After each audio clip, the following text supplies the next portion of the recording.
Chapter 11, Introduction to Vector, Part 1. In this video, I would like to introduce the basic ideas of vector. So you may take out your handout and turn to page 2. In a rectangular coordinate system, let's consider one point.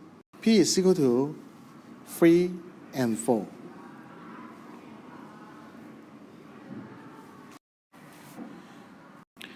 We can consider this coordinate in this way. That means if we have a robot at origins, 3 and 4, that means we need to move left 1 unit and 1 unit and 1 unit.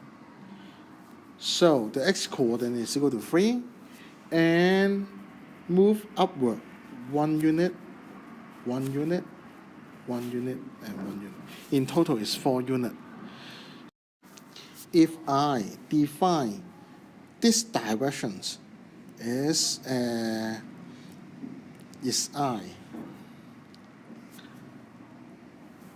that means in total the robot move in x directions is 3i, and y direction, now I define the y direction is j.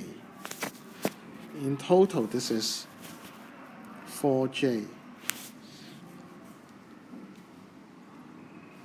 Then we can use the concept of vector to represent this point. This point is 3i.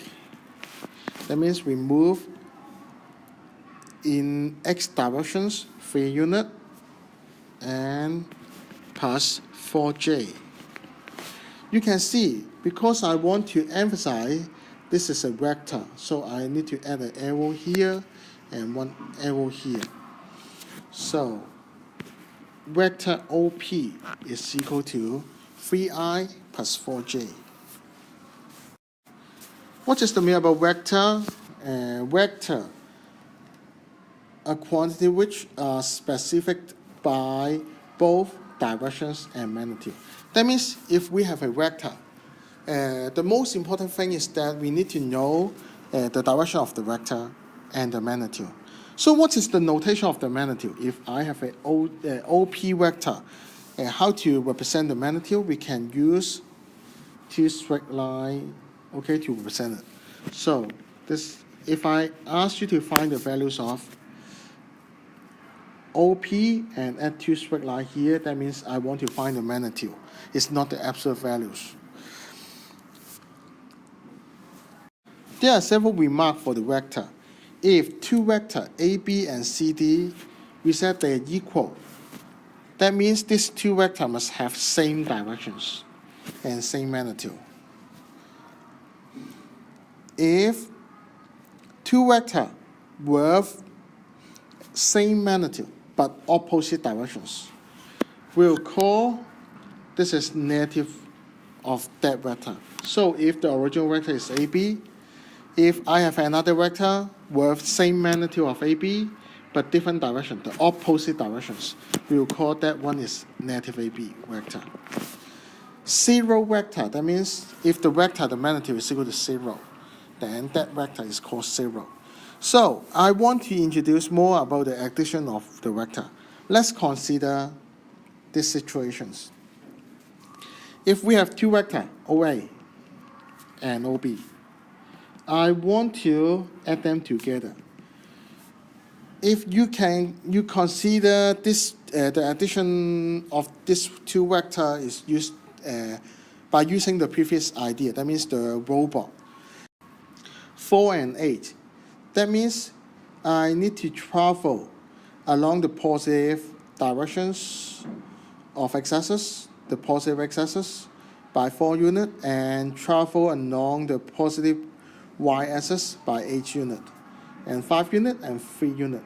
In total, I know that means I need to move along the x direction is 9 units, and the total travel distance along y-axis, y direction is, add them together, is 11 units.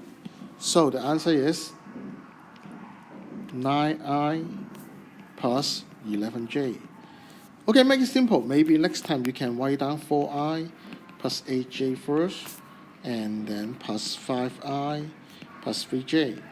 So we can add the like term together is equal to 9, and then 8j and 5j together is equal to 3j is equal to 11. I also want to use this diagram to tell you more about the additions of two vectors. We have two vectors here. One is 4i plus 8j, and this one is 5i plus 3j. What is the values when we add them together? Okay, just like this one. Can you see this is the final product? We can form a parallelogram. That means I move from point O maybe to A first.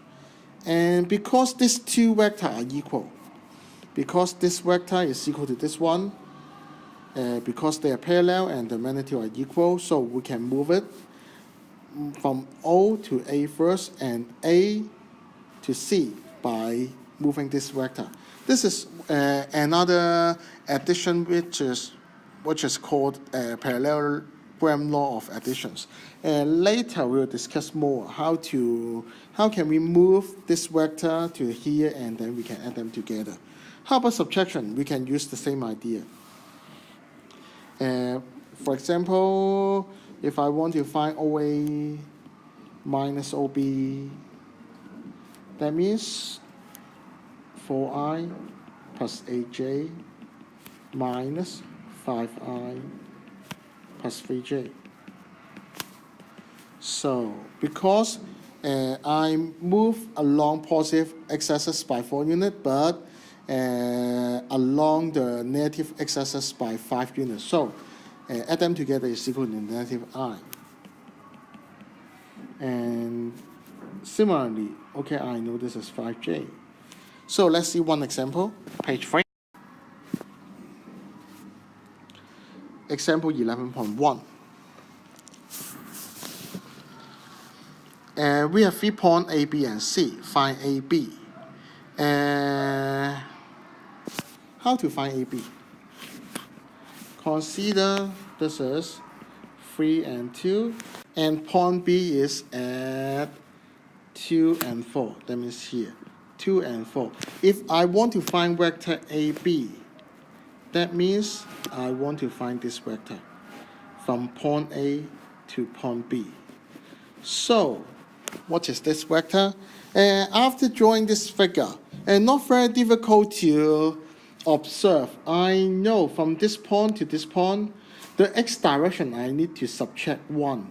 Can you see? Because I need to move left side, and then I need to move up 2 units. So, by using the diagram, I know AB vector is equal to negative I plus 2j. But how can we find the value without drawing the figure? Because sometimes this is unknown, we cannot find. So I want to introduce the subtraction, how to find AB in this way. What is the mean about AB? That means I need to move, because I only have the values of A and B.